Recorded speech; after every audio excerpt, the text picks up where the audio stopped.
Yep. Well, welcome in, ladies and gentlemen, to Full Throttle Nation. So sorry that we've taken so long for you to hear our barren tones here on MotorMouth Broadcasting. Welcome into 2026. Welcome to the Ultimate GT Championship as well. We're just dealing with some technical issues at the moment before, unfortunately, the stream cannot hear my barren tones coming out of my face hole, but now you can, which is great. But unfortunately, as well, we don't have any SDK at the moment from Jim's end. My SDK is working, so something's happening that's making this a struggle for us at the moment. But aside from that, everything is working as best it possibly can. The only other thing that we can possibly do is, well, that's fine. Well, yeah, we're in warm up session at the moment. And we'll have a quick look at the track map as well here at the wonderful Laguna Seca, out in California, in the US of A as well. It's a crowd favorite. It's been a long time running on video games since the early 90s. It's been in the video game and sim landscape as well. Of course, not too far away from Los Angeles in California, in the desert of LA, we come into Laguna Seca. It's a wondrous place, a wondrous course as well, with twists and turns and so many famous corners around this wonderful track. A lot of elevation change as well. It's low bearing on the bottom side of the circuit before you get up towards the Corkscrew, but the run up the hill and then down back towards turn one at the Andretti hairpin is an early place for carnage to ensue, where drivers can get hooked up together as they try and serve their way through turns 1 and 2. The pit exit down there is going to be quite difficult as well. You come right out onto the racing line as they run up full pace in towards turn 3 and 4 as well. But as you come around turn 5, you've got to try and set yourself up for the very dangerous double right before heading up the Rahal straight up the hill.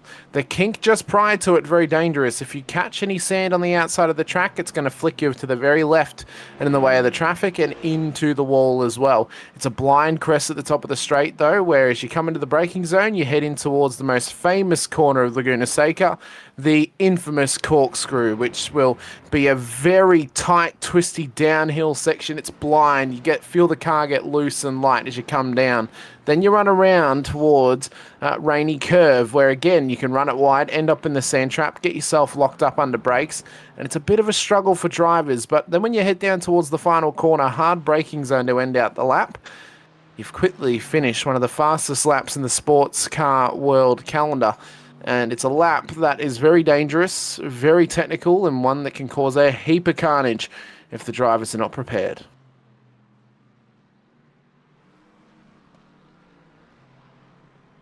As we head back to our live pictures at the moment as well, still trying to just get ourselves sorted here for what is getting our technical issues fixed up and underway as best we possibly can. So we'll try and keep everything in a line for everyone out there and keep them alongside us as well. We appreciate everybody joining us into 2026 after 2025 as well. So thank you all for being alongside us for the previous year and into the new year as well. We hope you all had a safe and happy holiday period and into the new year as well. If you want to join us for the journey across 2026, be sure to hit the like button, the subscribe, the bell icon too, so you're notified whenever we go racing right here on the channel. We've got a massive year coming up, a massive season 1 of iRacing coming up as well here on the channel too. There were some big updates during the break, of course. Brand new circuits coming into iRacing, including the Adelaide Street Circuit, an updated Porsche Cup car as well. And coming up this weekend, the Raw Before the 24 special event, LMP3s, GT4s, and TCRs and MX5 Cup cars, BMW M2s. All of them will be a part of it as they go racing out at Daytona International Speedway Next weekend, we have the Rolex 24 special event as well, with the GTPs, LMP2s, and GTD cars all racing around the wonderful Daytona International Raceway. But round 1 tonight, we go racing here at Laguna Seca. It's a stacked grid this evening of wonderful cars out on circuit, and the pole position has gone the way of a Pro-Am car in David Steiner. Nathan Biggett will start P2. Ricardo Delgado will start ahead of Daniel Schmall on the second row of the grid. Derek Fulk and Michael Caffrey in behind them with Brian Scott and Brett Thurman ahead of Justin Bock. And Jed Cotterman, the GT3 AM driver, gets inside of the top 10. Don't know who classified him as an AM. He won the Pro-Am title last season. I think he probably should have stayed in that mid-class, to be honest with you. Michael Anderson, Zach Houston ahead of Chet Miller and Tyler Merritt, with Jacob Cotterman and Joseph DuPont for the top 16. James Leneven ahead of Chad Gross and David Gallant, with Scott Petrone and Francis Crosby ahead of Harrison Holiday and Ryan Bajole. Guilherme Oliveira will start ahead of Brandon Herzing, with Ty Baxter and Justin Welsh, with Stuart Jones and John Swan ahead of Jason Holland and Philip Caffrey. Jody Nelson, Greg Lawrence ahead of Mark Ogier and Eric Cruz, with Trevor Thomas making up the back end of the qualified GT3 cars. The GT4s, Cole Malley ahead of John Voigt, Michael Smith, Corey Patton with Brandon Bassina and Matt Lass ahead of Timothy Schaefer, Brian Lavrisa, Chris Grondin, Aidan Kiley, with Jake Mackey, Jostin Akio not setting times in the GT3 class, and Hershey Lawrence not making the start grid for tonight's race. Well, I'm just going to very quickly go silent here to help Jim figure out his issues at the moment. Enjoy the warm-up lap as they get prepped for lap number 1 to commence here at Laguna Seca, ladies and gentlemen. We appreciate you sticking around as we try and sort these things out. Be back very shortly as we try and get everything sorted for you before tonight's event.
At Laguna Seca as lap 1 has commenced.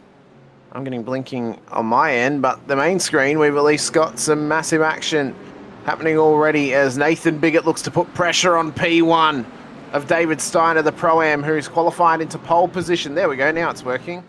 It works on that screen, Jim. Was it just maybe not loaded on the other one? I don't know. Not sure how that's worked. I'm trying to sort my stuff out at the moment as well. I've got issues on my end, which is for me to figure out. But yeah, welcome to the new year, folks. All right. Hopefully this is not an omen for the rest of the year. So, yeah, this is a mess. I apologize for this. Yeah, we're trying to get everything sorted at the moment. I'm working on my end to try and sort stuff out. What's crazy, folks, is every bit of this was working just a little while ago. Yeah, it's, we come into the new year off a fresh update, and now apparently things just don't want to work. It's incredible how things can change. But everyone is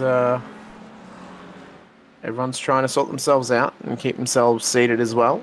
Yeah. But Biggett, we know he's got good pace. Steiner has, I think, lost out the lead now as well to Biggett. I don't know how David put that car on pole. I've got no idea how that's happened as a Pro-Am. Obviously, we've got a new class in the field as well, in the GT3 AM class this season. That's the biggest change coming into this season, is the new class. So with that new class, though, comes some added pressure for those drivers. There's now a third championship that can be won. And within that, there's now more drivers on the track as well, Jim. We've got nearly 50 cars on the road tonight. Phenomenal field, phenomenal turnout for this inaugural event for the full Throttle Nation. Obviously, this was rebranded from the GT Challenge, which also had huge fields. So this is a continuation with incredible fields, and they've done an amazing job getting this together and going. I wish that I was doing just as an amazing job bringing this broadcast to you right now. Well, technical difficulties will offer us so many challenges in life. There's not much we can do about technical difficulties when they do arise. We can only try our best to try and sort ourselves out and try and keep everything in check for ourselves as well. There you go, That's folks. What we can do. That's all we can do. We finally got our standings up on the screen as well. I am working tirelessly to try and fix my end because it annoys me when this happens. And it's when it's worked previously and now all of a sudden it doesn't. It's very frustrating. But round one tonight, Laguna Seca. Jim, you didn't really get a chance to talk at the start of the broadcast. You were trying to sort your stuff out. I didn't, yeah. Talk us through your thoughts on Laguna Seca. We've been here before. Last time it was myself and J.R. Gregory calling the action from this track when we had sports cars here. Now it's 2026. We start the season here as well. Oh, Bigot has a big wiggle right there. He does, and, right through the kink. And I mentioned that in the pre-race briefing. Yeah, Schmal got right by him. Yeah, that kink, very dangerous, very easy to run wide, and you've got to be careful of that curb on the outside and the sand as well. It can punch you right into the wall if you aren't careful. But talk us through your thoughts of Laguna Seca, Jim. I mean, it's a world-famous circuit, been on nearly every single racing sim and video game out there, and it's one that's infamous for fans around the world. Yeah, I mean, growing up in America, this was, like you said, one of the first tracks that you did in sim racing, especially in America. And, it was always iconic, man. I remember sports cars racing here back in the day, and that Corkscrew was just like one of the craziest, that was like the most, my words are slipping from me because I'm rattled from all these problems. But, I mean, it's iconic. It was, the most iconic turns in racing until I, expanded outside of the U.S. But, this circuit has always been a favorite of mine, and I am thrilled that they started off the season here. I hate that we had these technical difficulties at the beginning because it was, I was so looking forward to this race. Well, the good news is, Jim, we still have 55 minutes of this race. No, I know. Yeah, technical difficulties are always going to arise, and it always happens at the worst of times, doesn't it? It never happens at the best of times. It's always at the worst possible time you could have a technical issue.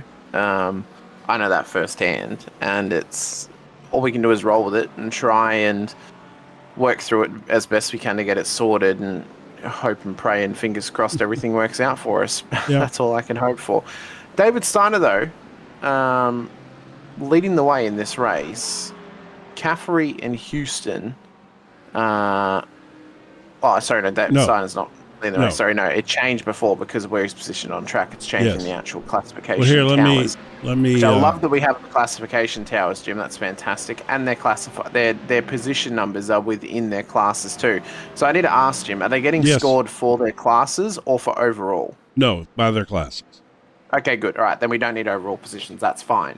It completely changes how I call the race then, because normally we'd be calling this and we'd be having they're scored overall, and it makes it a bit harder. But when they're classified and they're scored within their classifications, it makes it a little bit easier because it means that Daniel Schmoll is leading the race, Steiner's leading the race for the Pro-Ams, and Cotterman being Jed is leading for the GT3 AM class as well. I don't understand how Jed's made it into the AM class, Jim.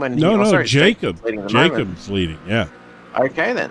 Well, then I take my words back about Jed being put into the M class when he won the Pro-Am title last season. But yes, being in the M class this season, I suppose it'll be a good test for him. And I suppose that if he does win the M championship, he has no excuses but to be a Pro-Am. Oh, no, we're gonna move him up for sure. So, and we'll get these, we'll get the driver cams going here shortly. Again, all these technical problems kind of held me up from that, but we'll we're gonna make all that happen here real soon. Yeah, I from what in my conversations with Jed about Jacob and him, I gave him some grief about that, because any of you that know me and follow our broadcast, I give everybody grief. So I gave him plenty of grief about the classification of going to AM.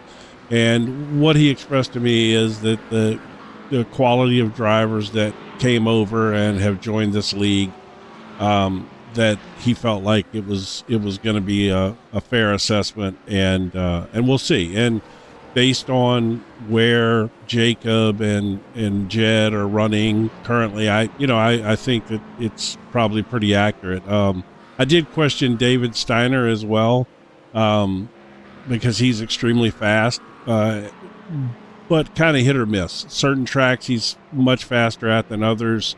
Obviously, he won Bathurst last season. He is because he's Australian. Yes, and that's why I know. He won Bathurst. I know. You had to get that in there but we do have two Australian flags right there running together. Actually, well, they are first and second in the Pro-Am class with Steiner and McCaffrey. So the Aussies representing themselves well there in the Pro-Am category. Well, Philip Caffrey is out of this race at the moment. So there's only two Australians out there in Steiner and Michael. But there would be another Australian in that Pro-Am class with Philip, but he's out of the race at the moment. But top 35 cars, of course, are made up of GT3 cars. Then it's the GT4s as well. Trevor Thomas is in pit lane at the moment. Brandon Bassina is quite a few laps down. So is Jake Mackey, but Mackey's not running any longer. Race lead battles going on, though, with Schmall and Bigot as they run up towards the kink and then the Rahal straight as well. And maximum pressure is currently being applied. Just so you know, you probably don't know who that is. It's actually the Rahal straight is how it's pronounced. Yeah, Bobby Rahal. He was a very famous IndyCar driver, won numerous championships, and I think he won a lot here at Laguna Seca back in the day. So it's named after him, Bobby Rahal. Okay. Yeah, just so you know. I'm gonna touch wood. I'm not gonna say the exact words, but the double screen can be used now. Okay. I'm not going to say the exact words though, in case I'm wrong. Yeah, that's right. Let's see what happens. I may have the thing loaded wrong. Let me just go back and verify because. Hang on. I haven't actually got my OBS. I haven't got my. Browser open. We are a hot mess for the new year, folks. Enjoy it. Yeah. No. Okay. No double screen. unless I do this. And you want to size it up, Jim. It's up to you if you want to do that. But unless I do this, and then you just cut it out, that's up to you. Is it available for me now to look at? It's in Discord, so that's up to you. If you want to try and trim it and cut it out, okay. That's your choice. So you could not send me the old normal Ninja link? No. Okay. As soon as I opened up my browser, it did not like it. So okay, all right. Well, we'll just we're going to be unfortunately probably without. If anyone has a 5800 X3D they want to send me, I'll take it. But well, we're gonna be without picture in picture tonight, so that is par for the course this evening. You know what we haven't done? Let's go back and take a look at our. We're gonna go back and take a look at our GT3 drivers and our GT4s. I'm sorry, and our leader is Cole Malley so far, and if I'm not mistaken. Well, I thought Cole had a camera up. He does have a camera up. Why is it not showing? Of course it's not showing. Because nothing else is. It seems par for the course for the evening, Jim. It's been one of those days. Let me hit a couple other people and see if anybody's camera is showing.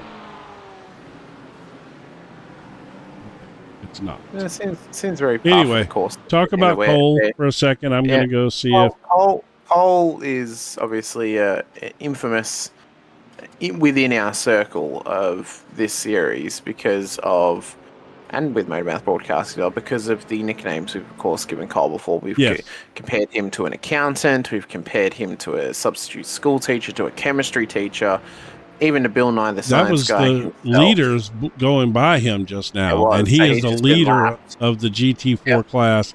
And so it took them 9 laps to catch up to the GT4s. That's actually pretty impressive, I have to say. I would not have thought the GT4s would have been lapped in 9 laps. It's pretty par for the course, I would say, for Laguna Seca. I mean, he's 10 seconds slower a lap, and they're running 1 minute 21s. So that's, how many? Yeah, 12. Yeah, 10 times 9. 90 a sec. Well, yeah, he's running 1 minute 30s, so he's running 90-second laps. So, yeah, 9 laps, 10 seconds slower. That kind of adds up. There you go. Look, math. Huh? Isn't that amazing? Look at this, would you? Isn't it amazing that math works? It does. It does.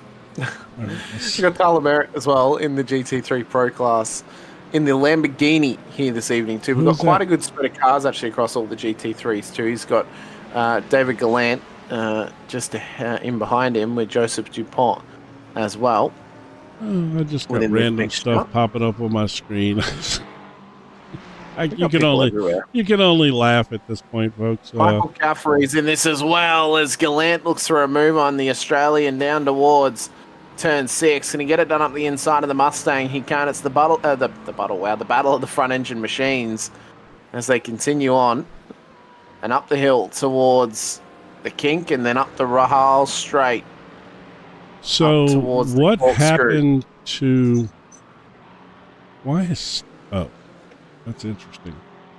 So the way it's shuffling, the cars, it didn't show the leader there for a second.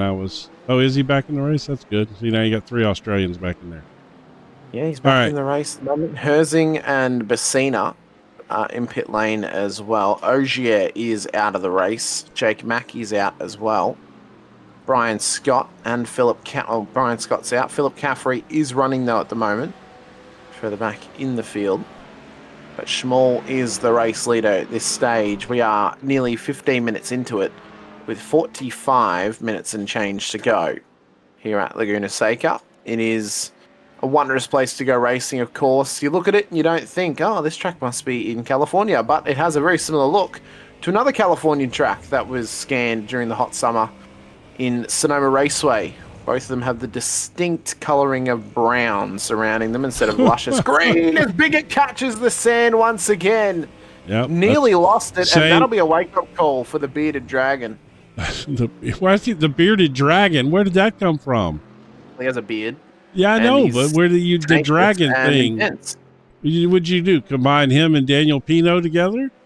Well, Daniel Pino's not here, so there has to be a dragon of some kind. Okay, well, we'll give him that. We can call him the Amish horse since he drives a Mustang, if you wish. You know what's scary about Biggert? As fast as he is, he says that he is a much better oval racer.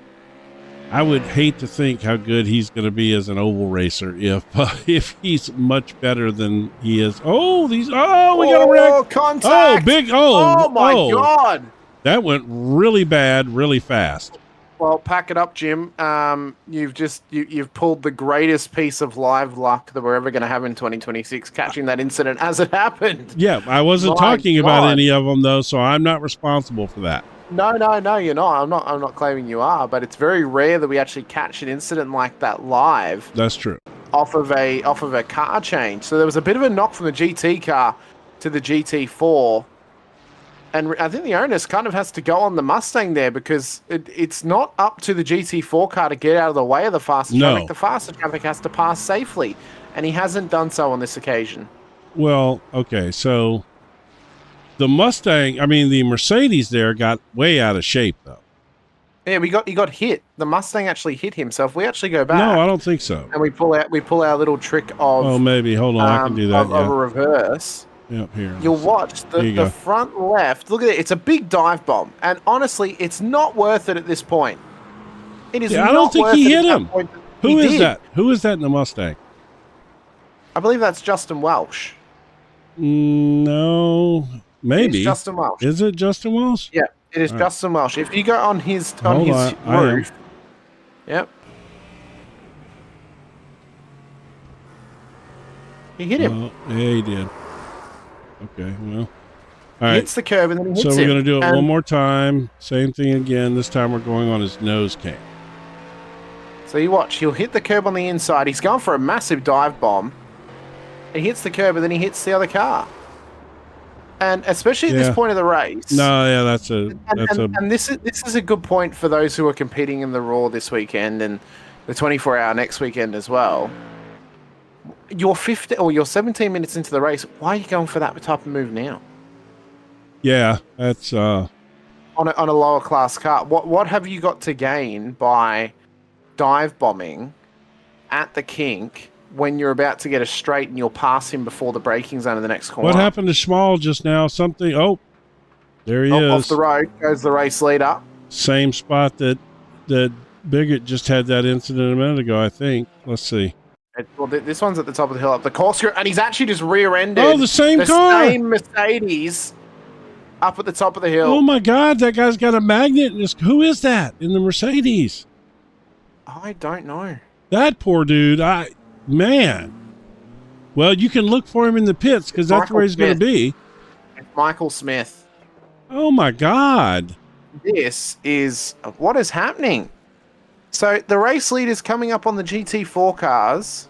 He just He hasn't prepared. I'm watching about now. He hasn't actually prepared for the different braking zone of the GT4 cars because the Merc is not actually going for the move. He's braking earlier to try and be careful. And Daniel was just hold on. Maybe let's see something here. We're gonna go and we're gonna do this. All right, so he's. So he got loose. Well, I want to see. I think he slowed up there like something strange, maybe. Potentially. So from the angle I'm watching it at, which is on TV1. Yeah. He brakes because the cars ahead of him are braking as well. So he's coming up to the top of the hill. And he's slowing up because the Porsche is slowing up. He had two cars in front of him. Yeah. Yeah. Man. So he's actually trying to take it. The clip that he hit him at, he would have never made the corkscrew. No, he's like because he was hauling ass, for lack of a better term. He's missed his braking marker by a good 50 meters. All right. So what I want to do here is we are back live. Let's just see where everything's happening. Let's see. Just make sure everything's settled in. We're okay. All right, I'm going to go back, and I want to ride on board with him and see that incident from his perspective.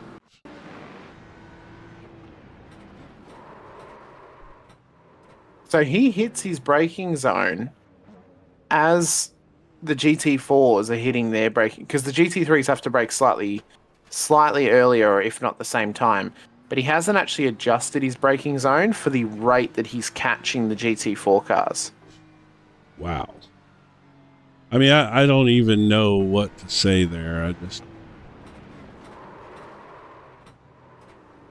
Okay. I mean, your heart has to go out to Michael Smith. Oh, twice in 2 laps. In 2 laps that are not his fault, caused by a faster class of car. Like that is heartbreaking for Michael Smith in the GT4 class. And this is the struggle for multi-class racing. This is the struggle that the drivers need to learn. Well, there's a famous word that you use constantly. It's one of your favorite. It's one of your favorite words, and I think there could not be a more appropriate time than to use it right now. Yes, that's right. Yes, it's a word that's also used with a different spelling in a different context in hospitals. Yes, it is. And in doctors' surgeries. It is indeed. And in this case, in what you should be presenting, which is patience. Patience, patience, patience. I mean, he was the leader of the race. Minutes. He had a 2-second lead when that happened over Bigger. And he would have given up not even a second if he just sat behind. No, and there was 3 cars there. What I'm confused about is how you... Well, he's just towed back to pits, so he's had another incident, I believe, or he's just towed back to pits in anger, possibly. Because he's entered pit lane, left pit lane, and I think he may have actually had a black flag. Oh, he does. He has a black flag. Right, so he had a speeding. It went from bad to worse for him. Yeah. It has cascaded down. completely. All right, so that was his incident. Down. Well, we saw him enter pit road earlier when we were still live, when we were trying to sort through all of this. Yeah.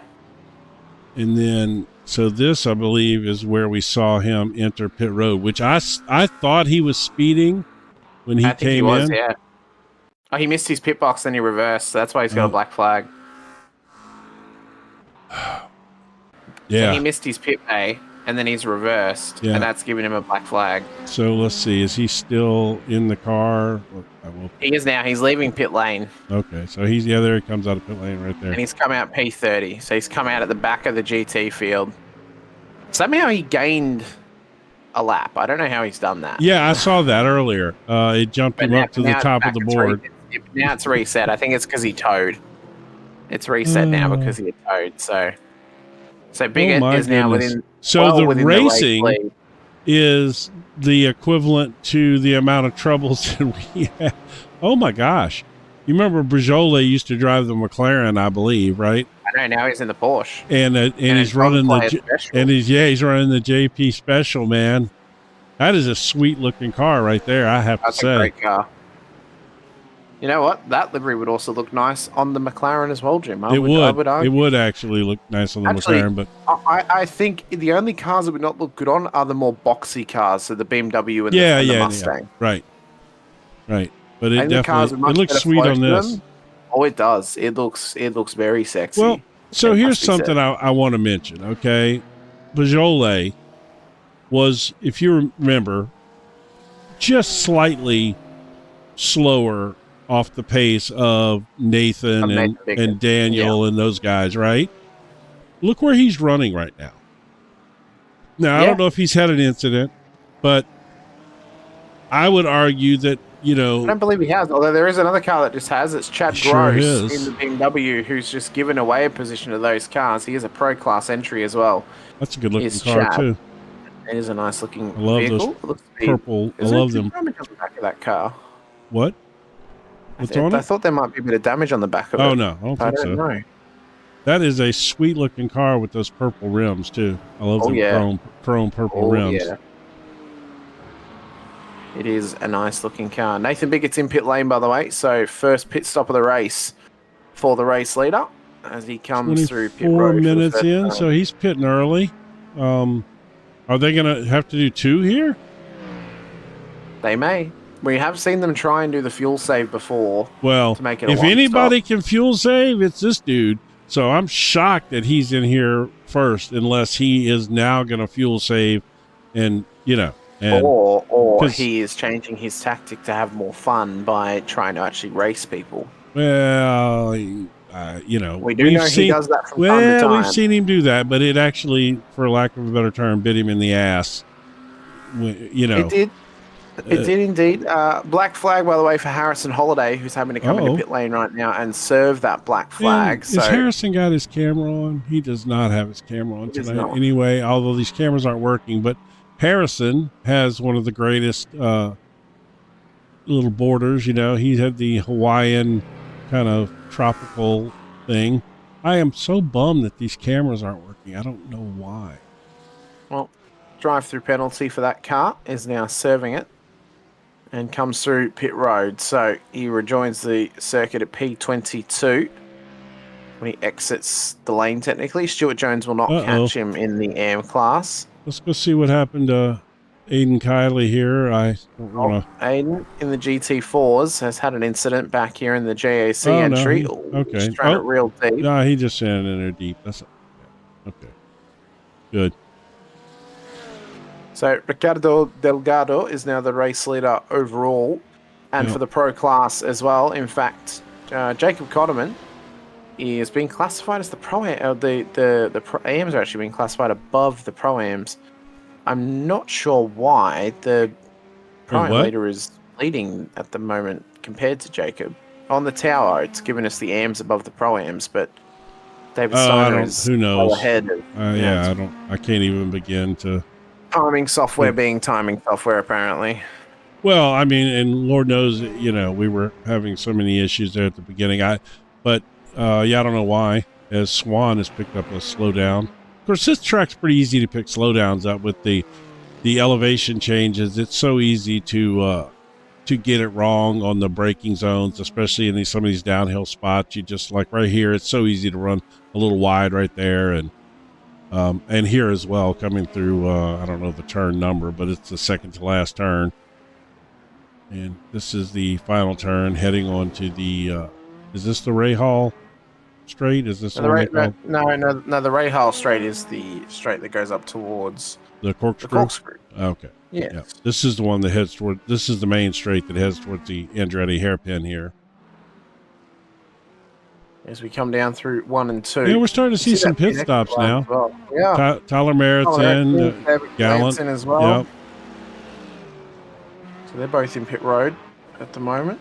Jody Nelson. That looked Been closer. there for the last 34 seconds as Fulker gets past one of the GT4s.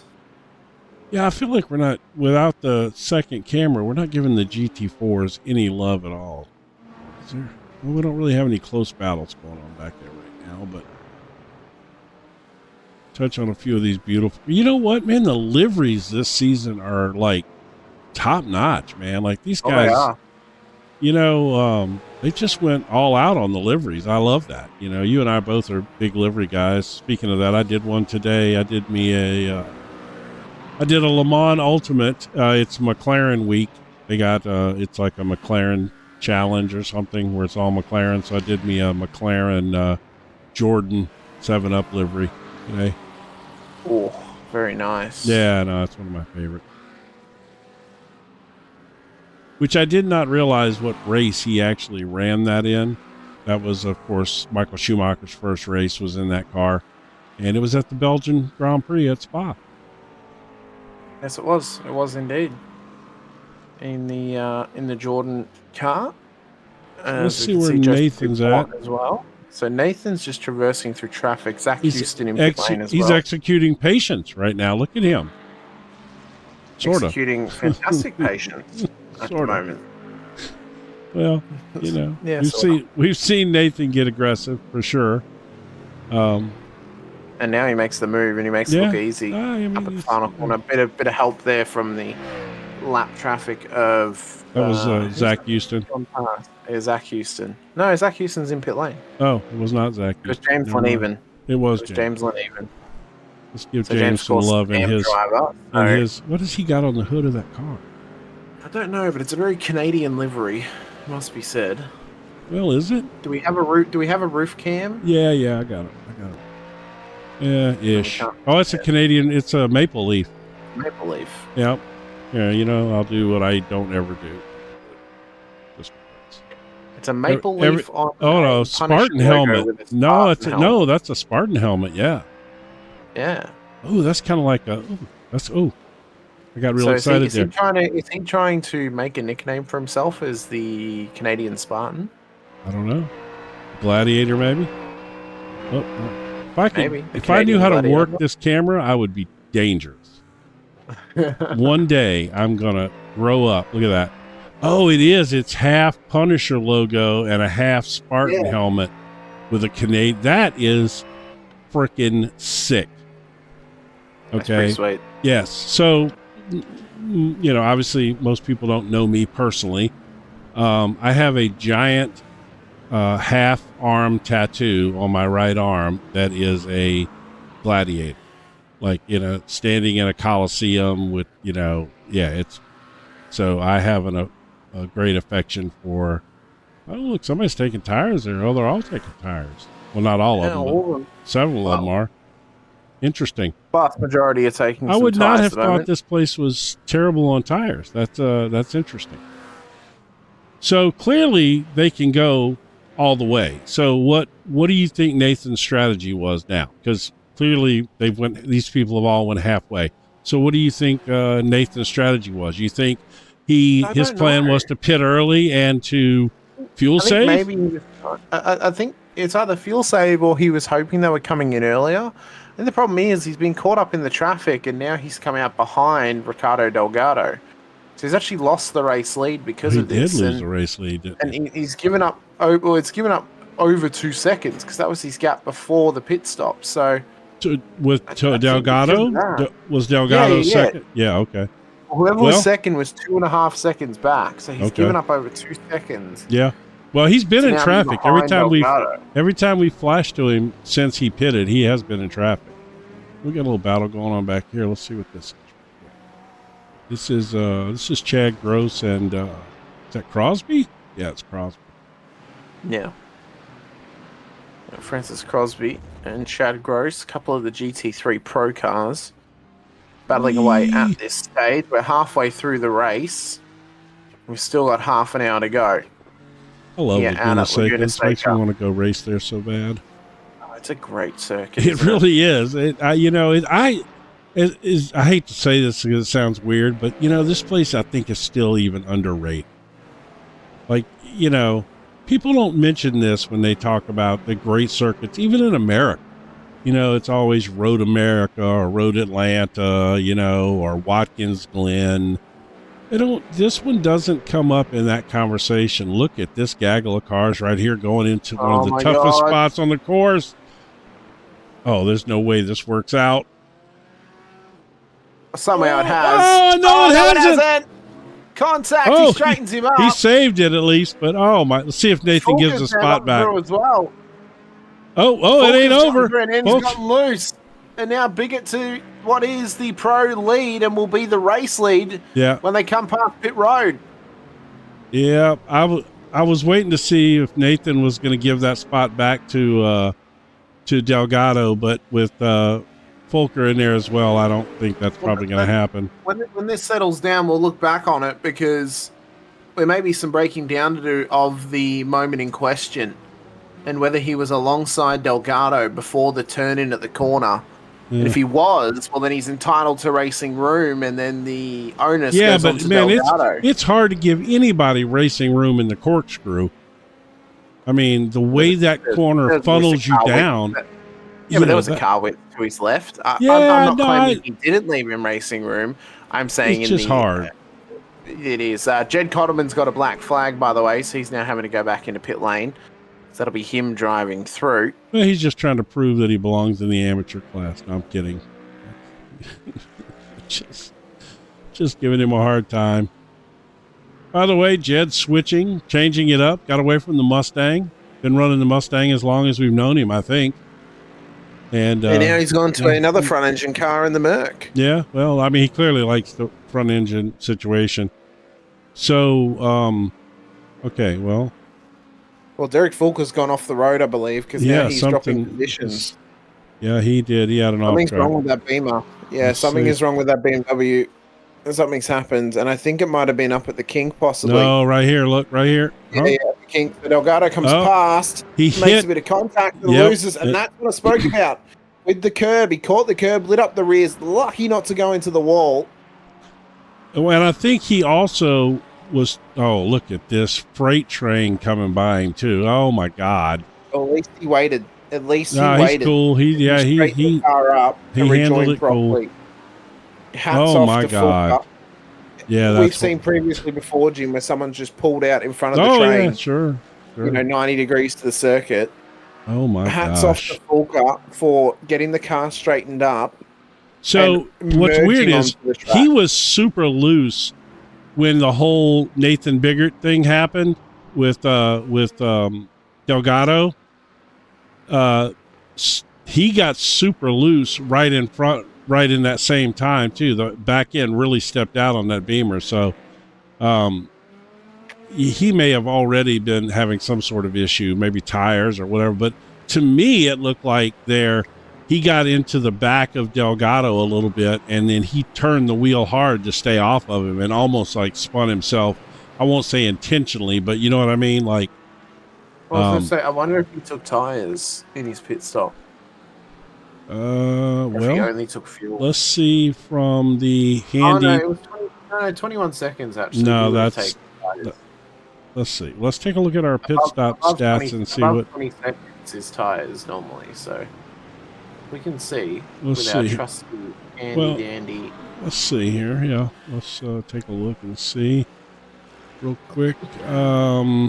Where is he at currently? It's saying 2 tires. There would be no point only taking No, 2, though. no. That's just a He would have time taken thing. 4. Yeah, he if would he have took, taken yeah, 4. if he stayed in long enough to take any, he took 4. Yeah. Just so you know, folks know the way that software works is it's times that we put in. It's times that we put in approximately how long it takes for a 2-tire stop, 4-tire stop, and fuel only, and then the software estimates from there. This is not good though for somebody we were just talking about. Yeah, Ryan Bajole, who's been in the pit road.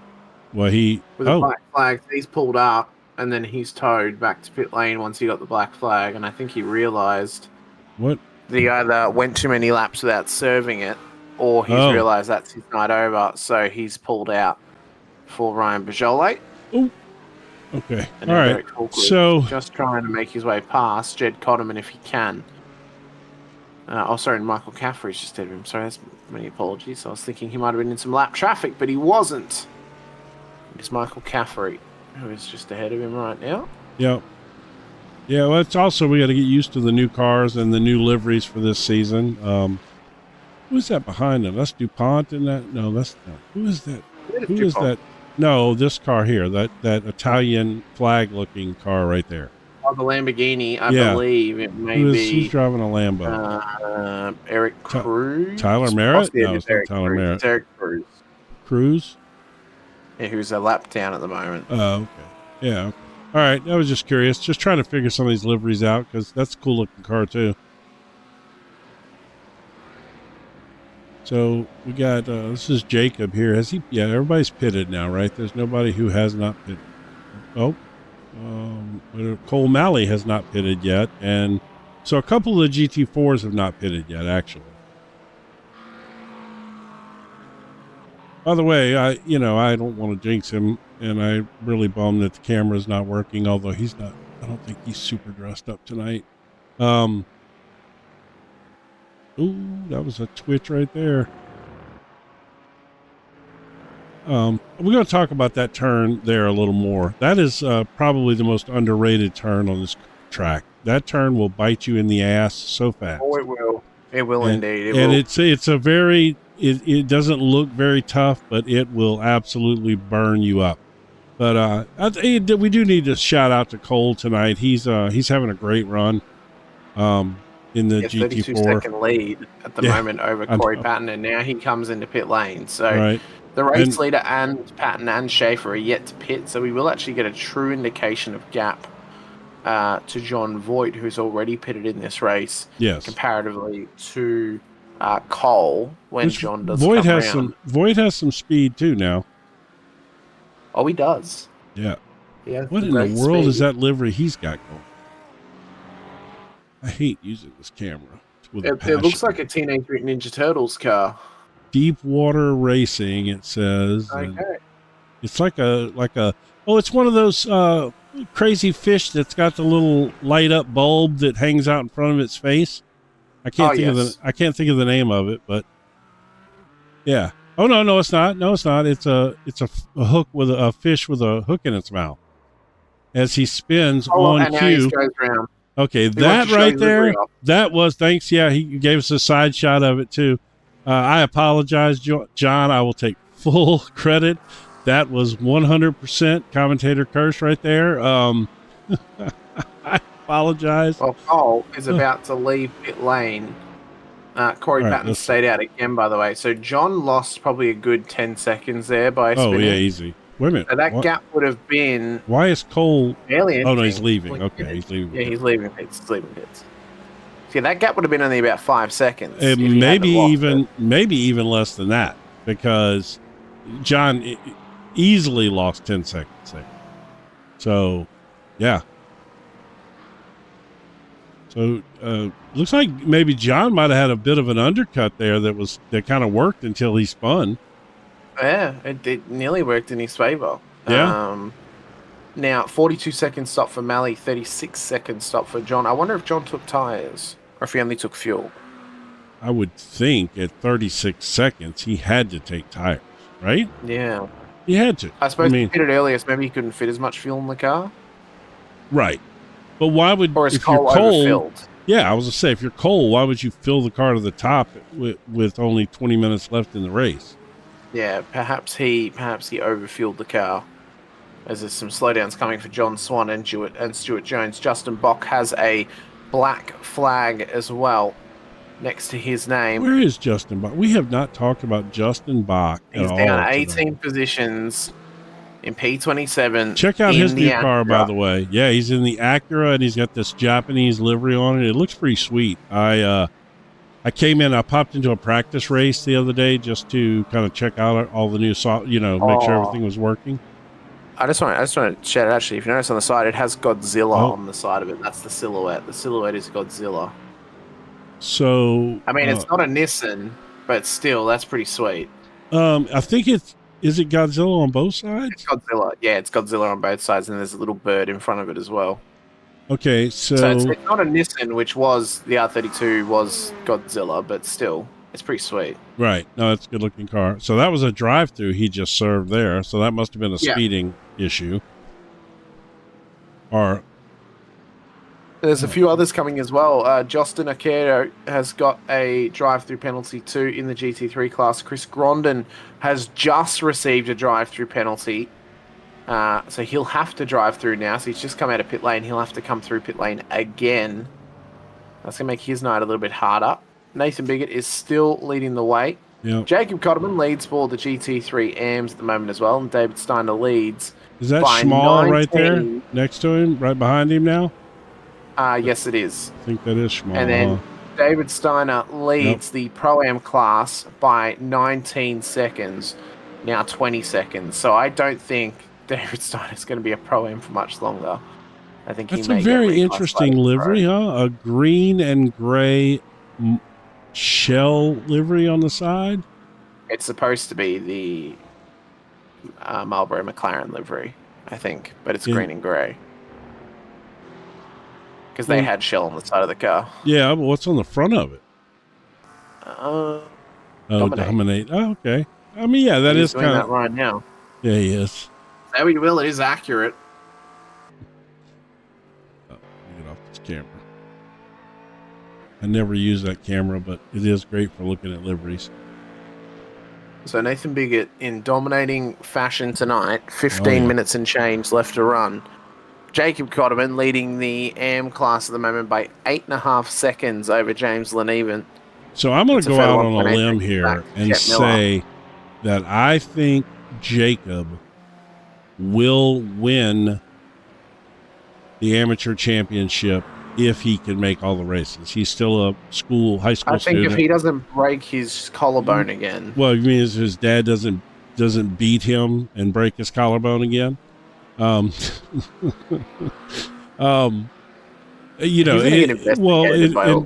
know he is, right? That's pretty funny, actually. I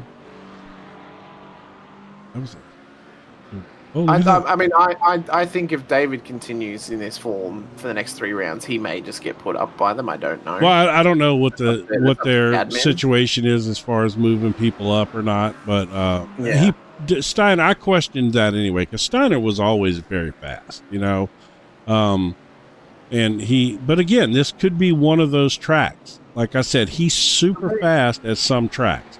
Other tracks, that's why I'm saying by after the third round, because you normally get 3 good chances to prove why or why not someone should or shouldn't go up. How about this mobile livery on Patron's BMW here? Yeah. Well, I think it's kind of egregious that someone with the last name Patron has Mobile 1 and not Patron. I said that last season. How do you not run Patron Tequila as your livery if your last name is Patron? Patron Tequila or Patronus petroleum oil? No, absolutely Patron Tequila. Well, Patronus is supposed to be pronounced Petronas, but yeah, I get it. No, Patron Tequila for sure. Especially in Southern California. You're literally... Maybe he has a deal with The Rock of having Terramana tequila on his car.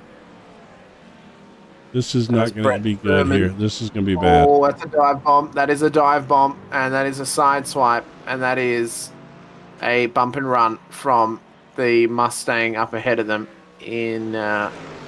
Was that Greg Lawrence?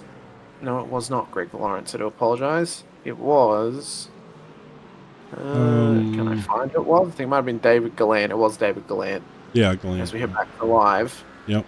Here for full Throttle Nation. Now, we've got a great calendar coming up this season as well. Oh, we do. Including next round out at my favorite street circuit in the US of A, Long Beach.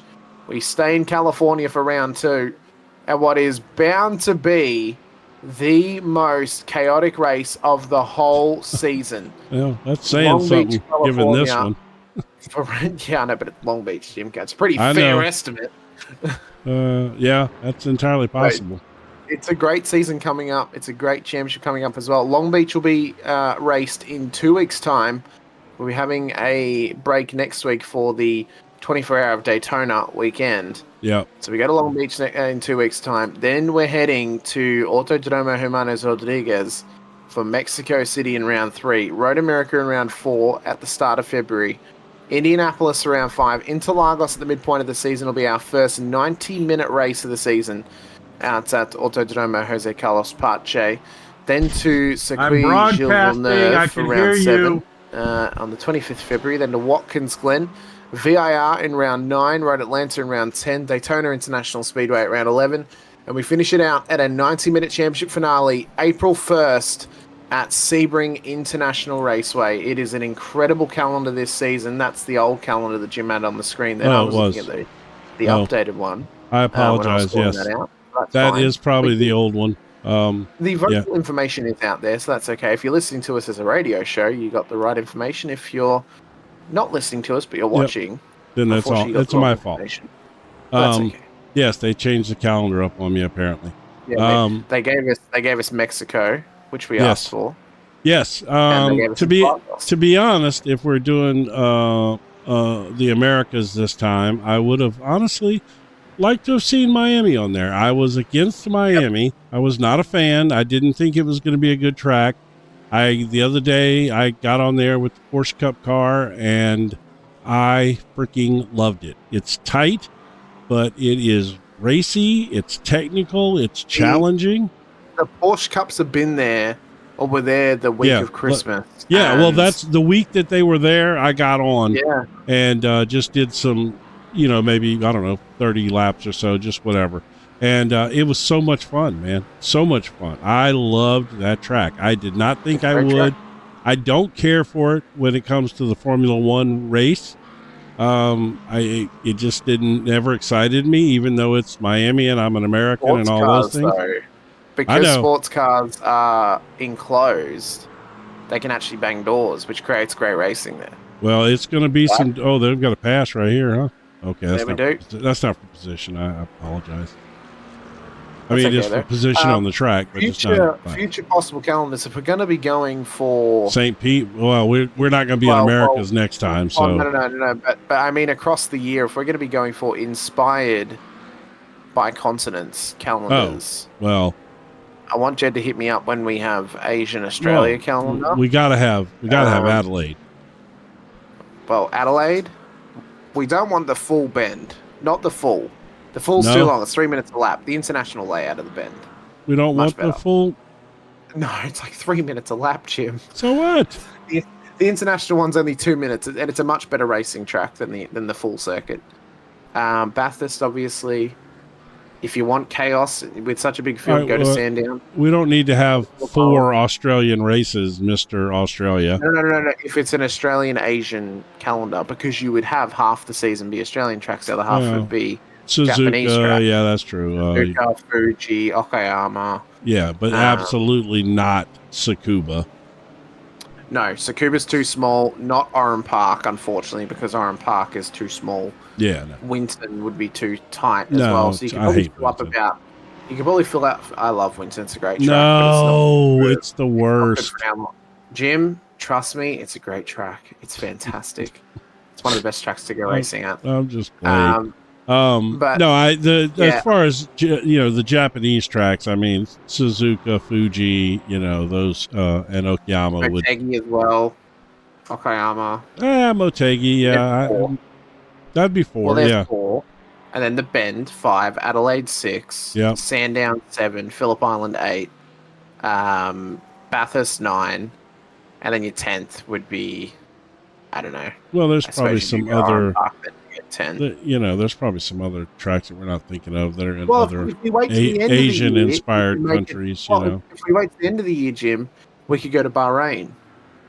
Is that going to happen this year? Yes, it is. I like Bahrain, actually. I'm a Le Mans Ultimate guy, and I love racing Bahrain. Yep, Bahrain is coming out this year. So is Circuit Paul Ricard. And I have a sneaking suspicion that Kyle Army will come out this year as well. Is that the one that's on the iRacing Arcade? Yeah. iRacing Arcade has been delayed, but it is on iRacing Arcade. Yeah, if it's on Arcade, that means that they've got the license for it, so it probably will happen. Yes. This is a nice little battle here. It's not an E-class battle. But we've only got 7 minutes to go. There's 9 seconds gap between. I know it went quick, didn't it? 9 seconds gap between P1 and P2 10 minutes of and Delgado. There's 22 seconds between David Steiner and Michael Caffrey in the lead of the Pro-Am class, and there is 11 seconds between Cotterman and Leneven in the lead of the AM class, and then 9.5 seconds from Malley back to Boyd. So the race leaders have all checked out with only 6.5 minutes left to go. One update I do want, actually, Jim, which has not been done since it came out on iRacing. I don't know why. The Bugatti circuit at Le Mans. Why have we not got the Bugatti circuit? Give it to us, iRacing, please. Yeah, it's a good question. So I just realized that Steiner changed cars too. He used to be a BMW guy. Yep, now he is in the McLaren this season. Here's David Steiner. So we've got a good mix of cars, though, from the Mustang to the Corvette, the McLaren. Tyler Merritt. Look at this. Third place. Yep. Top 5 cars, by the way, Jim, overall. Yes. 5 different manufacturers. Mustang, Corvette, McLaren, Lambo, BMW. You then get to 7th and you get the first Mercedes. 10th gives you the first Porsche. 11th gives you the first Acura. 17th gives you the first Ferrari. Wow. We've got every single GT3 car. We do not have the Audi. Oh, yeah. Well, no, the Audi's not in the multi-class list anymore. But they could race it here. They could. Without the Audi. For what is the special event GT3 field? I thought you were fixing to go, but the Audi is here. It's the Lamborghini. No, I was not being pessimistic, Jim. I was stating that, for a special event, if you're running a GT3 car. Actually, no, I'm wrong. We don't have the Aston. Oh, what? Because Brandon Hersing is not on track anymore. Oh, but he's here, though. He's here, but he hasn't been on track since lap 6. Aiden Kiley's in a GT4 Aston Martin. Yeah, in a GT4 Aston Martin, where's the GT4 Mustang? Not and here. The BMW. Where are the 2 best GT4 cars? I know, right? The Mustang was, but that thing was sketch to drive, man. Yeah. That Mustang was sketch, man. The rear end on that thing was unbelievable. Where is the GT4 McLaren? We have one in Hershel Lawrence, but he hasn't raced. I like that car, actually. That's arguably still one of my favorite GT4 cars to drive. I love that McLaren. I had my best finish at the one of those 4-hour Nürburgring endurance races. I did it solo in the McLaren and did pretty well. Well, we've got 4 minutes to go. Roughly 3 laps of Laguna Seca left to run. And Nathan Biggett has checked out at the front of the field. There's still a battle for P2 in the GT3 AM class between Leneven and Miller as well, tightening up. Houston and Thurman overall are battling away as well. And then obviously Caffrey and DuPont in the overalls are battling as well. But this is for some silverware and some bronzeware between Miller and Leneven. It's less than a second separating them. But a bit of work to do for now. It's actually above a second. So I'm a liar. Chet Miller has just lost bulk time and has gone from 0.8 of a second to 2.5 seconds. I don't know how that's happened for Chet. It's called commentator curse. And it's called skill issue, Jim. What's that called? We won't say that. I'm just joking. I'm joking, Chet. You can beat the Canadian. Come on, you're in the American machine of a Corvette. Well, I will Use say that power. somebody did tell me that the Corvette was going to be fast once people figured out how to set it up with the new tire And look model at what and the cars in fix. P2. Yes. And he was And legitimately... Tyler Merritt, sorry, Jim. Just quickly, Tyler Merritt is in pit lane with a black flag. What? So that's going to be a change for P3 because Derek Fulker is going to come past him. Is he? Yeah, Big he did. implications in this race.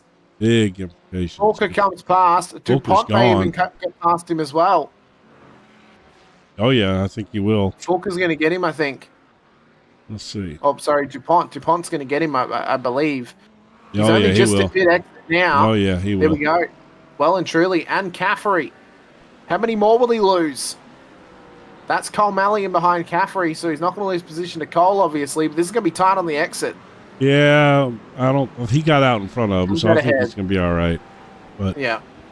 But yes, back to the point of the Corvette, Jim. Look at where it is. No, I'm giving props, I'm giving props.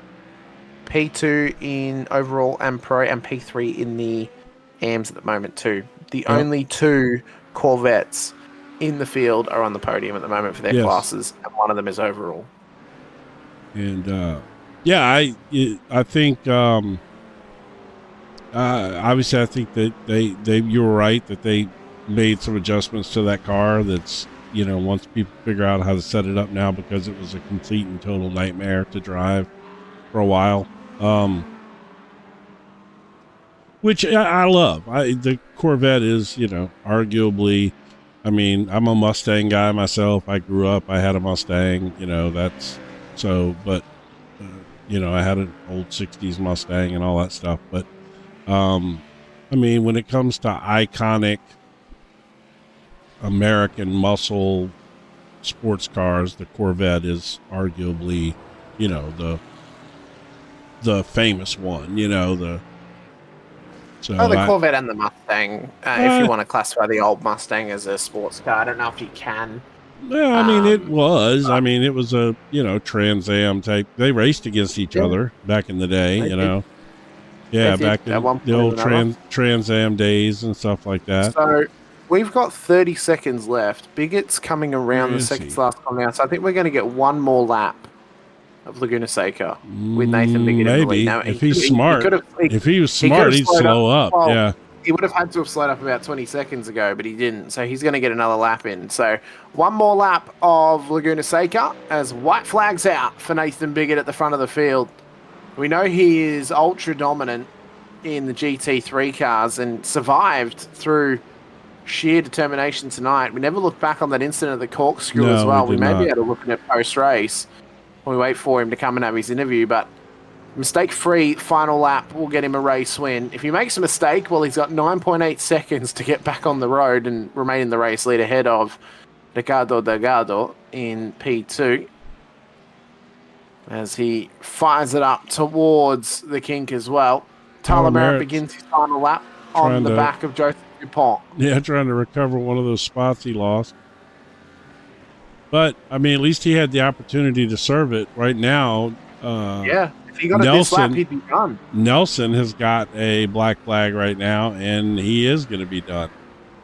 Well, Philip Caffrey has got one as well, and he's got to serve this drive-through on this lap. So if Philip Caffrey does not come in, although he's not battling for any position, he is going to serve it right now. That's good for him. Jody Nelson has not served his, so Jody Nelson is going to get 40 seconds added to his time. That's going to drop him out of the battle for position in the GT3 class. That'll put him back to just ahead of Stuart Jones. He's going to drop a couple of positions, not too many. It's pretty lucky, actually, but I suppose when you've got not much more to lose, you've got not much more to lose. As Nathan Biggett has taken the race win at Laguna Seca. David Steiner has won it for the GT3 Pro-Ams. And Jacob Cotterman has only got half a lap before he's a race winner in the AM class here this evening. Big wins, big finishes. Delgado on the podium. as well for the pros. Fulker on the podium after what was a horrid incident up at the Corkscrew. Merritt got DuPont in the end for P4 as well. Caffrey on the podium for the Pro-Ams. Gallant There's on the Cole podium Miley for the right Pro-Ams there about to take his win, too. Yep, Cole's about to get it. He's already locked into the race win because P2's already finished their race. Yep, he's won it for sure. So for Jacob Cotterman, he's going to cross the line in line with Cole Malley. They both win for their classes. It's a win for Cotterman. Leneman's got a black flag. That's going to bring Jed Cotterman onto the podium. What? Jed Cotterman is going to get on the podium because James Leneman has got a black flag on the last lap. That's going to be 40 seconds. Actually, he may get away with it. He may get away with it by 5 seconds over Jed Cotterman. Oh my goodness. We'll see what it looks like when we get the post-race results and everyone is finished. There's a disqualification for Aiden Kiley, by the way, so he's been DQ'd. Chaos at the end of this one. Yeah, there's black flags all over the place, man. So I think this might come down to incident limits, possibly. The off-tracks are very, very unforgiving. You hear this place is so easy to pick up off tracks, man. It really, truly is. All right, let's see. Let's get some results up here. All right, 1 second here. So we're waiting just to make sure everyone has finished their race. Yep, I think we we're can good get our now. results. We'll be able to chat to our class winners this evening. 4 of them. I think we can agree, Jim, only class winners this season. Yeah. P2 or below. Right, we got 4 people to talk to. Otherwise, it's going to turn into talking to 12 people. Yeah, no, we have to. Yeah. Yeah. Why is the results not fully? The results are in there. Have you specified for race results and stuff? Yeah. Okay. Let's see if they're in by individual class. No, they're not even showing up for that.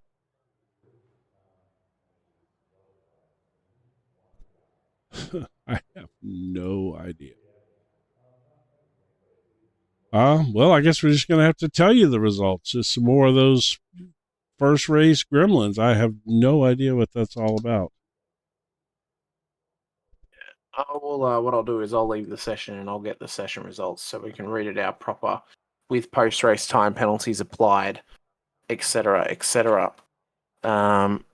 Whilst I get that, I can tell you what it is right now. So it was Nathan Biggett to Ricardo Delgado and David Steiner on the overall podium. David has won for the GT3 Pro-Ams. Derek Fulker was P3 for the GT3 Pros, ahead of Tyler Merritt, Joseph DuPont as well.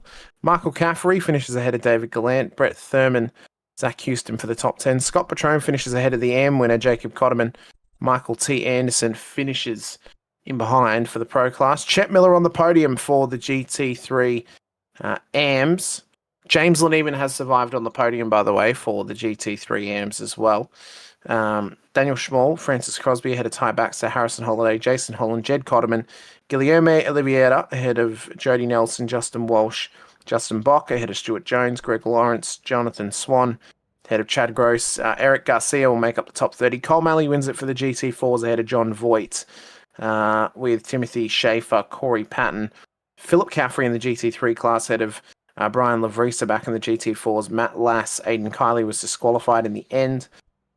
Justin Akero ahead of Christopher Grondin, Brandon Bashina, Ryan Bajole, Michael Smith ahead of Trevor Thomas, Brian Scott, Mark Ogier, Brandon Terzing, Jake Mackey, and Herschel Lawrence never started the race this evening. First one we're going to have a chat to tonight, there was the GT4 classification winner, that being Cole Malley. Cole, welcome in. Congratulations. Race win in the GT4 class. You put on a perfect display of patience, intensity, and a little bit of board breaking throughout that one. You didn't even have that on. You didn't have your gi on, did you? Tonight. I did too. So the cameras weren't working tonight. Well, it was an absolute disaster. But the cameras weren't working, so we didn't get to see the gi tonight. I saw it earlier, but I didn't see it during the race. Well, unfortunate, but yes, I absolutely had that gi on. It's discipline. It is discipline. Miyagi-san. You Daniel submissioned your San. way to a race win. It was a tense battle there until about lap, I want to say 12, and then we got separated by the GT3s. Well, at least you weren't rolling on the ground waiting for someone to hop on top of you in that one there, Cole. You managed to run away at the start of the race. Good gap, though, all throughout. Did you have some good battles early, or was it just it slowly spread apart, as it often does in the GT4s? So I think it wasn't necessarily a battle, but John was on me for most of the first 10 laps, like within a second, and very, very strong competitor. But as we got separated by the GT3s, things got further and further behind. It turns out that he got a little too few, or not enough fuel, and he had to pit again. So ended up with the. You drove very strong though, all throughout that race. Obviously, next week is going to be tough for you GT4 drivers dealing with the traffic at Long Beach. Mm-hmm. Are you hopeful there's going to be a bit more patience from the GT3 cars? Because there were some incidents tonight that we called out were caused by GT3s not showing patience Sure. with the multi-class. Obviously, there's 2 weeks now. I should reiterate, actually, until the next round. We've got the Raw to contest with this weekend, the Daytona 24-hour next weekend as well. So plenty of practice time for those drivers practicing multi-class racing. Are you hoping they're going to be a little bit more patient at Long Beach in 2 weeks? Oh, well, absolutely. I think, everyone wants more patience in the drive, but I also have to understand that there's so many GT3s that if, if every one of the GT3s makes one single mistake in a 60-minute race, that just affects the GT4s a little bit differently because there's so many of them. And I don't want to, I think that the GT3s are all doing their very best. So, it's just tough, but we will get through it. And it takes patience on our end too, because we have to understand what the GT3s are going through. No, that's right. Wow. And I suppose keeping yourself very predictable too, obviously, is a big thing. It takes two to tango, obviously. And I know that we talk about the onus is on the fast class car to make the pass cleanly, but the onus is also on the lower class car to actually not make it overly difficult, but also make it predictable for the fast class car. They can only do so much to predict where you're going to be. You don't want to make it too hard for them by blocking them or getting in their way too often, and just sticking to your racing line is the easiest thing you can do to stay predictable out there. Right. Absolutely. Well, Long Beach next week, but a big season, or in 2 weeks' time, big season coming up though, Cole. Thinking about what's on the calendar this season, which one are you most excited for as GT4 driver? I'm actually really excited for Long Beach. It's the first time I've driven that track, so I'm very fortunate. I get the exciting track for me early on in the league. You've never raced at Long Beach? I have never raced at Long Beach. Oh, Cole. Oh, my friend. Well, I've been putting in some practice laps. Don't get me wrong, but I've never driven You're in for an absolute a race treat. there. Get ready to be on that mic button to call past cars. Well, I will say this. Okay. It's one thing to put laps in there. It's another thing to do a race with 50 cars on the grid. Yep. It's a completely different beast when there's cars with you. If you can, get a spotter. That will make your life so much easier. Yeah. Because you will... There can be a track jam at the fountain. There can be a track jam at turn 4. There can be a track jam at turn 9. At the even turn 1 as well. Turn 1 as well. And to give you a little extra for you, Cole, though people who watch this back will also get this as well. When you go for your lone qualifying laps, as you come around for your out lap and to end it before the first flying run, take the deeper line at the final hairpin, but then when you come around at the end of your fast lap, take the shallow line, because you'll actually get a better run down the straight to start your lap and get more pace down the straight towards turn 1. Interesting. I'll have to take advantage of that. Thank you, guys. Yep, you're welcome. As a Long Beach aficionado myself and a lover of Long Beach, it's a great track. Can be a lot of headaches though, so just take your time, take it easy, and if someone's going to go for the move, just give it to them. You'll save your own race. That's true. But thanks so much for coming over chat to us, Cole. Really appreciate it. Best of luck in 2 weeks' time at Long Beach. Best of luck this weekend in the Raw if you're participating. Best of luck next weekend if you're participating in the 24-hour as well. And really appreciate your time once again. All right. Thank you, guys. Appreciate your time. Bye-bye. Thanks so much, Cole. Bye. Next up, we have our... All right, we have our GT3 AM winner here this evening in Jacob Cotterman. Jacob, welcome in. Congratulations, AM Victor this evening. Great effort from yourself, obviously. Race win to boot, 1-0 against Jed. So that's fantastic. Yo. Tough night out there at Laguna Seca tonight. How was the traffic management from yourself? Chaotic is all I could say. Very chaotic, and I never want to race here again with this much cars on the track. Well, think about how it's going to be next week at Long Beach. It's probably going to be even worse. Talk us through your race really quickly. How did it all go for you? Obviously, race win in the end, but just a clean, consistent run from yourself, it seemed. I think like my race, like my victory started off from lap 1 because I can get old Jet out the way, and he was a lap down for the whole race. So after that, I had nothing to worry about. Did you just call him old Jed? He did call him old Jed. It's like Yep. old Yeller. He took him out behind the shed.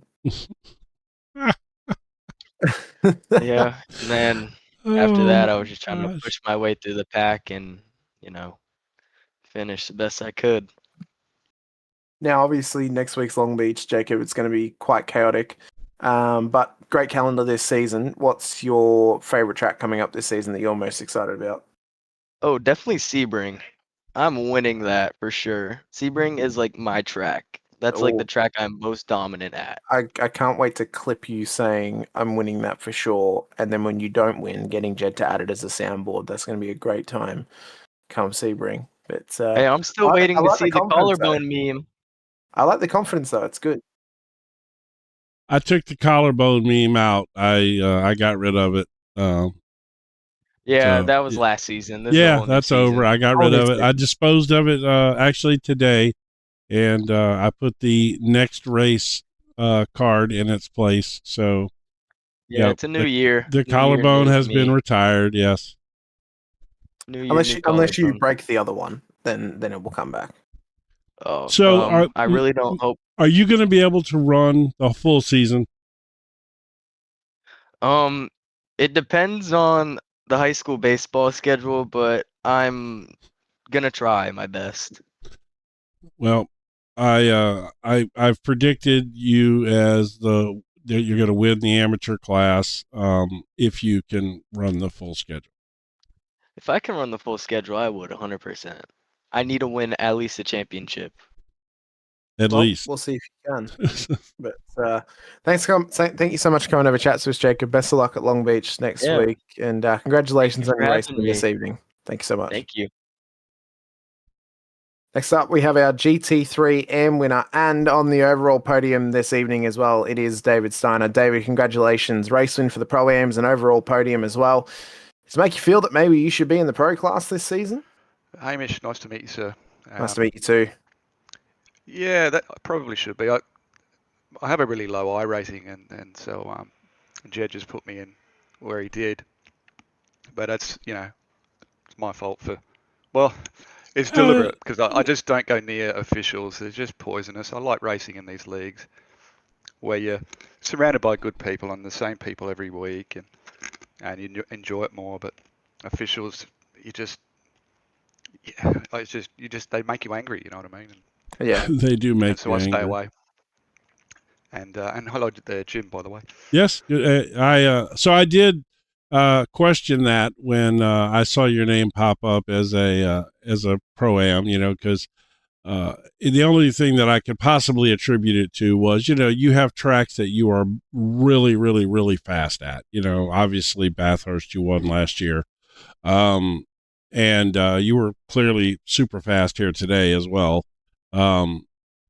So I didn't know if maybe because there are tracks that you, well, for lack of a better term, we'll just say had a more mediocre performance at. So I didn't know if that was it or not, but I felt like you probably should have been a pro because you've shown speed over the last few seasons that we've covered you guys. So, but either way, well, I'm sure they'll get it sorted one way or the other. I probably will depend a little bit on you if you feel like moving up and and taking on that as well. I don't mind at all, Jim. I'd be quite happy to. In fact, I was sort of a bit surprised Jed didn't put me there because well, it seems like the right thing to do, and I'm quite happy. Just enjoy the racing. But yeah, I think you're exactly right with. It's the same for every driver, isn't it? You've got No, trucks it that is, win of out, course, yeah. ones that you I mean, you get guys might like struggle a bit with. Nathan who, they they seem to go everywhere. But for the rest of us, I think that there's tracks that we excel at, and there's tracks that we just never get super comfortable at. I think that's very common. But you've definitely shown the speed over the last few seasons. Why the change from the Beamer? You've been running the BMW for a while now. And Yeah, I've always been able to find more pace in this McLaren when I run it. I do like the BMW, but the McLaren's just faster. And if you want to try and be closer towards the front, then I guess you've got to pick a car that you're able to work a bit harder. Sure, yeah. But at the same time, it's more volatile than the BMW. It's looser. See, well, for me, I don't think so, but I can see how some people would, especially if you enjoy driving a front engine car. I could see how you would feel that way. But I have to say, congratulations. This is a great start to your season, whether you get moved up or you don't or whatever. Great showing. You showed good pace all night. You showed patience, which you needed here tonight with this size grid and the traffic. So, yeah, congratulations, man. Yeah, thanks, Jim. Yeah, patience is important. I just wanted to have a clean race, to be honest with you. It doesn't happen very often. Especially not with this size field on a track like this. Yeah. Yeah. But I just want to have I had an okay race. I think I struggled a bit with those cold tyres. Obviously, you saw that at the beginning. It felt like they were on ice skates, so I dropped a couple of positions. But aside from that, then sort of settled in a bit and just ran that race, and it went okay. Hey, for the record, I think last time we were at Bathurst, I didn't win that one. I think that I qualified well. Like today, I qualified well, but I thought you did. Well, I'll put it this way: you left me thinking that you were really fast there. So whether you actually won or not, I don't know, but I definitely remember that you were one of the fastest cars of the day. I definitely remember that. So if you didn't win, hopefully, if when Adelaide appears, Hamish, on the we were on just the calendar, talking about that. that's my home. That's my hometown, Adelaide. I grew up there. Well, we did talk through if we're doing continent-focused calendars, having Australia and Asian circuits together. Probably waiting until Bahrain comes out, because then we can fill up at least 10 rounds on a calendar and not have to go to Winton or Oran Park, which would probably be a bit hard with 50 cars, but. Yeah, going to Adelaide, running the international layout of the Bend and Bathurst and Sandown and Phillip Island. There's at least half a season there. And then Motegi, Fuji, Suzuka, Okayama, and then, Bahrain when it releases would at least make up 10 rounds of a season. So I think we could easily run a championship with that sort of focus on it. But yeah, I think Adelaide... if we think Long Beach is going to test, no, Adelaide would be a nightmare. Adelaide's going to test the field even more. Adelaide's a lot tougher than Long Beach. It certainly is, and as I'm sure you're well aware, Hamish, it's the short version of the track. Yeah. I was just chatting with Nate about it, and we're just talking about the long version. That there is one. There used to be at least, and I was just hoping they managed to put. Enough of their creative minds together to fill in the blanks, you know what I mean? So yeah, but maybe in future, I don't know. We'll see, hopefully, because that'll be a preferred version, especially with a field this big. Yeah, I think the current layout's a bit too. Although local leagues have run there already with 50 odd cars, and they were okay. They had some. I tell you what, Miami's going to be the same way when it pops up with these big fields like this. That track's tight.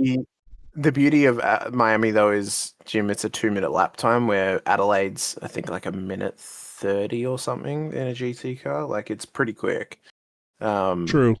But it's tight and it's tough. But yeah, I really enjoyed it. Like I said, I went and put some Porsche Cup laps in at Adelaide as soon as they came out together, and I loved it. I enjoyed the heck out of it. Yeah. Oh yeah. It's going to be great. All right. Well, David, thanks so much for coming to have a chat to us. Through all my years of commentating, especially in the Australian iRacing scene, I only ever came across David here in in the GT Championship. But yeah, thanks so much for coming up and chat to us, David. Best of luck next time out at Long Beach. Get and him really to come appreciate your join time. your Congrats on Porsche the win. Cup League. We filled it. It's full. Oh, it's full. Yep. No, thank All you. right. Thanks, All Chris. right, buddy. It's Yeah, my we'll talk to you pleasure more this season, I'm sure. Yeah, hopefully. We'll see how we go. Thanks, guys. No worries. Thanks, David. That's funny. All right. Yeah, let's get Nathan in here. Is he still in there? He is indeed. Our race winner this Yeah. evening for the pro class and the overalls as well.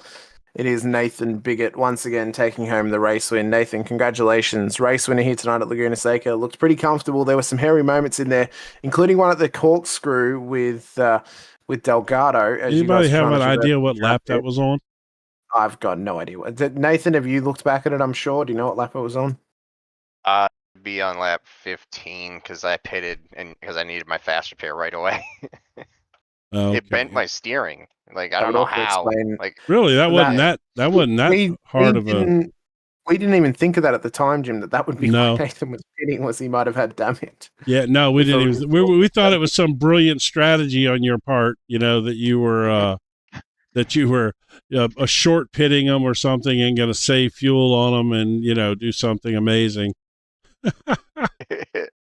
no, hardly, not at all. I had bad luck in the corkscrew tonight. Like honestly, I got into Ricardo at one point, going like 3 wide in there, and he just had a bad exit. I didn't mean to get into him and turn him.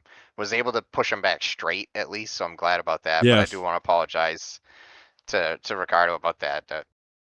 Not intentional, just hard racing, having fun out there. I was enjoying battling him. And then the other incident there with Daniel, I was behind that when he went up. He was fast tonight. He was gonna be hard to beat, and just that corkscrew, the GT4 traffic, it's dangerous up there, and he suffered from it. So Yeah, but from yeah, what we same saw, idea. he kind of just misjudged the braking distance of the GT4 cars compared Yeah. to the GT3, obviously, and then that kind of blew up. But you had a good race, obviously. I mean, big lead at the end of the race, but some great battling in the first half. Gave us some great TV in the end. It was fantastic to see the action from yourself. Are you going to be able to get a full season in this season? No, I won't. Miss at least 1 or 2 races. It's okay. We could maybe convince Jed to make 2 drop rounds and you're back in it. That's right. Yeah. Yeah, that would be nice. Mexico actually will be the first one that I'll miss. Oh, no. New Yeah. track as well. Yeah. Ah.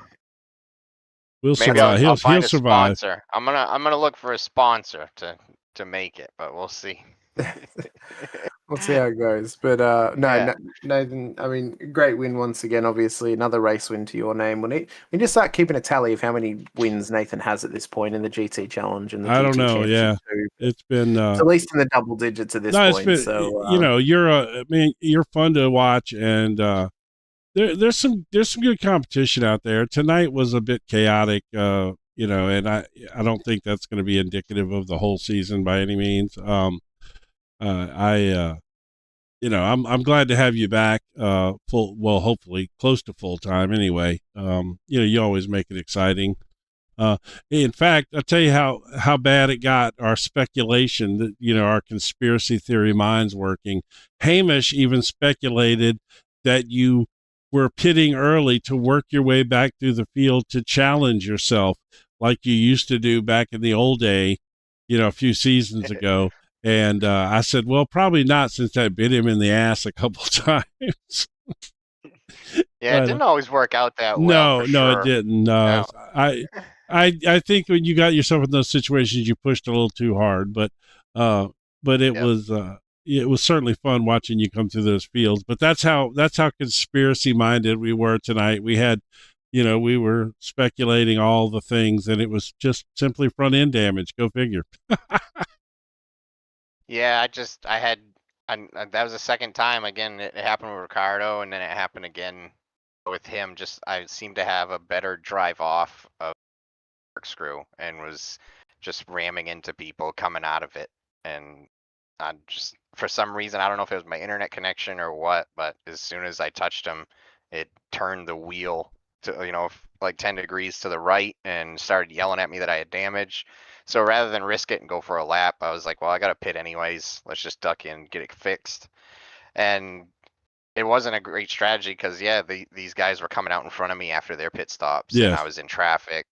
And luckily, though, everyone had incidents tonight. And Well, you'll see. We I was able covered to all of that. overcome. We covered the Yeah. fact that you lost places on track and how you got stuck in traffic. We covered all of that for you, so you'll be able to see all of that in your rewatch of the Awesome. race. But One thing that I'm sure you didn't know was the last 10 laps, I was at 16x. So it was one more incident, and I wasn't winning this race. So I did back it down a little bit at the end. Wow, we did not know that. Yeah, I wish that I wish that the software gave us a better count on incident counts. Because I would love to know that. Because that does change the way you drive a race, and it would really help us from the commentary position to know that you were driving that guarded.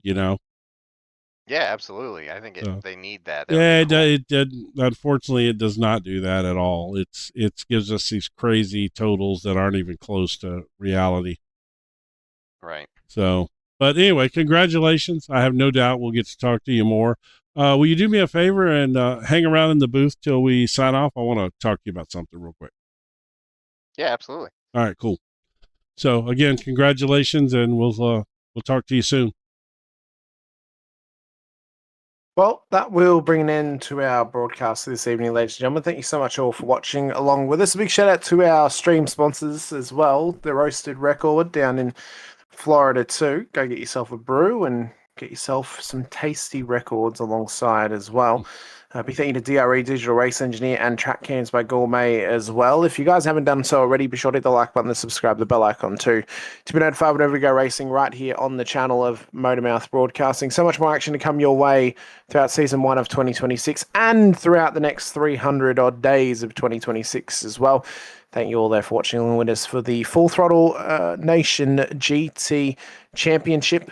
I've been Hamish with Jim Cunningham alongside. We'll see you guys next time. But until then, stay safe, drive hard, and as always, bye for now.